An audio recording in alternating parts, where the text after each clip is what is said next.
Hello, Puggies, and welcome to the Pug Life Show, brought to you by Pug Parties, because your pug deserves to be the best dressed at the party, and you can check out their outfits at pugparties.com. I'm your host, Donna, and with me are my Puggy co-hosts, Rosie and Kenji. In this episode, I'm talking about Barkday Pawties, the Puggy version of birthday parties. I love throwing my Puggies a Barkday Pawty to celebrate them, make them feel special, and have a great day with their Grumble. Yes, there is a lot of treaties, a lot of snot, and a lot of overexcited Puggies of all ages, and we're all puggered by the end. But what a great way to spend a day with my Puggies and Pug Pawrent friends. I'll share with you the many different types of Barkday Pawties I've thrown for my Puggies over the last 20 years, and hopefully something will inspire your next Barkday celebration. But before we dive in, I want to remind you to subscribe to our newsletter in the show notes so you get advance notice of our next episode and much, much more.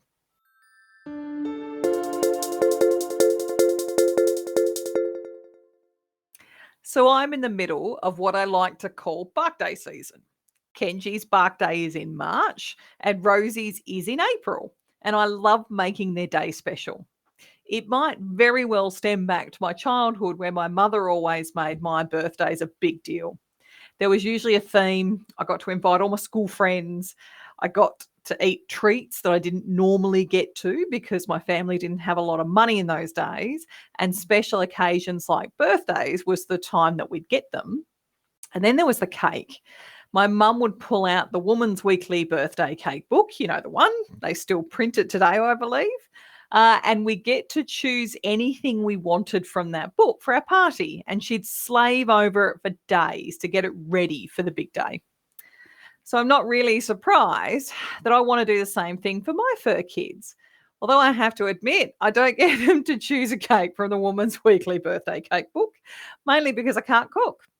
But Woman's Weekly should really get on to making a birthday cake book for Puggies, that's for sure. Anyway, I have celebrated my Puggies' birthdays in many different ways over the years, from simple cupcakes at home to parties thrown by a party planner in my backyard. Every one of those parties was fun and made my Puggy feel loved on their special day, or at least I like to think so. But I think the important thing to note is that the size or level of extravagance of the party is not the point of celebrating a birthday. For me, it's about showing my Puggies how much I love them, and then on their special day, they get to feel just a little extra special, which doesn't always happen for rescues with their previous families. Now, many years ago with Lewis, my first pug, he would get a special breakfast and dinner, which included choc drops to celebrate his birthday. I'm not sure if his previous family gave him treats, but he definitely loves choc drops. Back then, dog cafes or just dog-friendly cafes weren't really a thing. So we would celebrate his birthday at home, giving him lots of cuddles and doing all of the things that he loved to do, such as going for a snuffle around the neighbourhood, having a nap on my bed, which he didn't usually get to do, watching an episode or two of Charmed on the couch together. Yes, Lewis and I were big Charmed fans back in the day.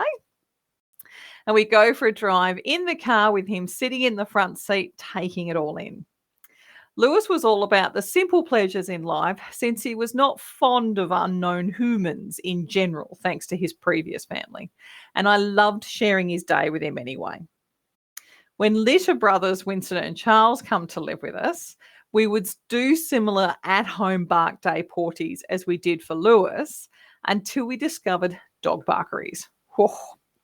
Winston and Charles still got to do the things they love to do the most, like progressively sleeping in the sunny patch outside on the early morning warm grass, then transitioning inside next to the window when it got too hot, being January babies and they just needed the air conditioning to take off the edge.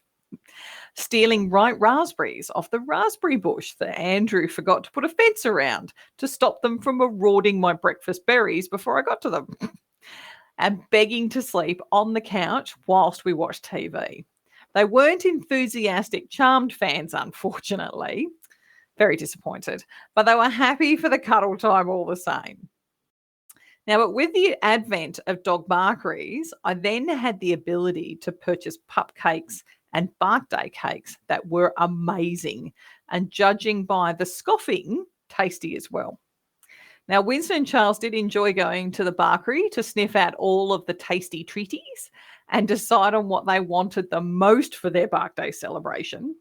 As you can imagine, the boys wanted everything and couldn't decide on what they wanted the most. So it was up to Mum to decide what they really wanted for their birthday. Tough job, I'm telling you. Believe me, if I let them, I would have had to have bought one of everything in the Barkery, and they would have been in a food coma for a week. Not great pug parenting, but I'm sure they wouldn't have minded, to be honest.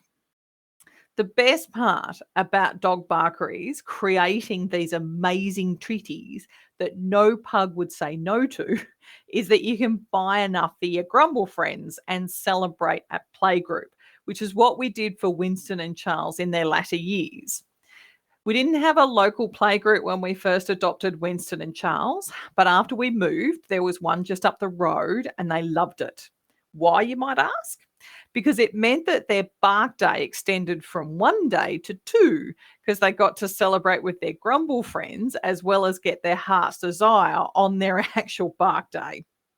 I loved their playgroup Barkday Pawties because they'd run off their energy and were so happy that they got extra special treaties twice in a week on top of it, which to them is just a win-win. And in the minds of their Grumble friends who got to share in the spoils, it was a win-win as well.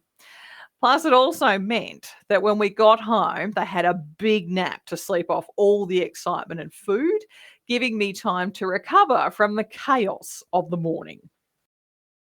Hey, Puggies, we'll be right back after this short message. If you haven't already subscribed to our newsletter, then please click on the link in our show notes so you get advance notice of our next episode. And don't forget to join our Facebook group, Living the Pug Life, so you can be the crazy pug lady you've always wanted to be with other like-minded crazy pug ladies. Now it's time to get back to the show. Wonderfully, over the last couple of years, affordable Pawty planning arrived in Melbourne. I just had to give it a go. Charles's 13th birthday was the first time I engaged a Pawty planner, Jess from Pawty Pals, and planned a Pawty at home, complete with colour theme. Andrew and I didn't know how much longer we'd have Charles for, and we wanted to give him an extra special birthday whilst he still recognised everyone and had an appetite for his favourite treaties. Charles didn't get around as much as he used to, but he knew the Pawty was about him. He happily sat on the outdoor lounge and watched all of his Grumble friends have fun in the ball pit and do some pup painting. He had a nibble from the tasting table all by himself and then wolfed into some of his birthday cake that was beautifully created by our friends at Miss Drew's Dog Barkery and Café. I think Charles was just happy to receive a lot of pats and cuddles from the humans whilst his puggy mates run around and wore themselves out. And he was definitely happy to eat his cake on the couch in peace. We did the same thing for Rosie's 9th birthday a few months later, and her theme was rainbows and puggy corns, complete with a puggy corn birthday cake from Miss Drew's. Probably the biggest difference between Charles's and Rose's birthday parties was that Rosie was in the thick of it for the entire party. Now, Rosie is a smart girl, and when she saw Jess from Pawty Pals arrive and start setting up, she knew that it was going to be a big day. Then it dawned on her that the big day was actually all for her, and I think she actually started to hyperventilate. She was so excited. We ended up having to pick her up and cuddle her for a while just to get her to calm down. So we're really worried she was going to be stuffed before all of her Pawty guests arrived. The best part of hiring a Pawty planner is that they do all the setup and cleanup, which is awesome if you're really busy and don't have time to do it yourself. Plus, you can choose a theme that suits your Puggie's personality. Oh, too many P's. And your Pawty planner just makes it happen. Now, although we ordered our birthday cake from a Barkery that we know separately, your Pawty planner can arrange a birthday cake as well if you ask. And so finally, we've just celebrated Kenji's 7th birthday, his first as our boy since we adopted him. And we wanted him to have a birthday party that he would love without being overwhelmed since he's on puppy Prozac for anxiety. We're still figuring out his point of overwhelm where he needs to take a break before re-engaging in the fun. Not that we needed to worry, so it would seem. We decided to hold it at his favourite dog cafe, Miss Drew's, and he had a ball. We didn't go with a theme, but we just wanted Kenji's Grumble friends to come and play and enjoy a pupcake and a pugacino with him on what was thankfully a beautiful day. It took Kenji about 20 minutes to realise that our visit to Miss Drew's wasn't our usual trip, and that it was actually all about him. And when he did, he was in Puggy 7th heaven. He was just so happy, running around, playing with his friends, sneaking treats from the other Pawrents and just lapping up the attention. It was beautiful to see. It does make me wonder what sort of life he led before he come to live with us. But at the end, it doesn't matter.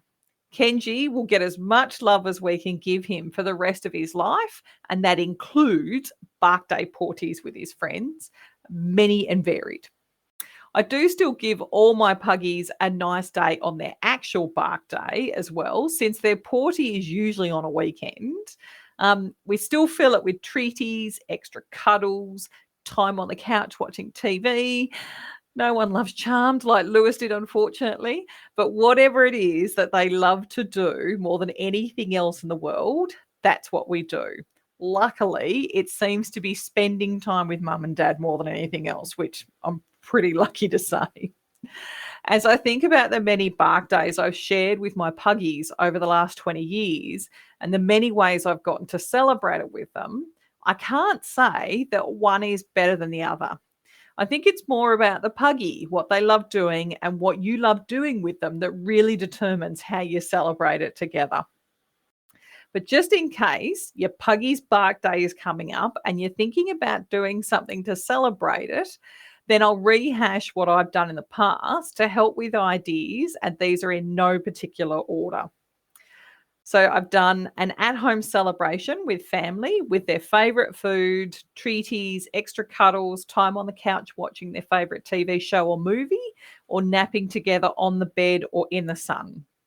I've thrown a party at a dog cafe and invited our Grumble friends to celebrate over a pupcake or a pugacino. Or I've thrown a party at a human cafe that sells dog-friendly food and doggy chinos.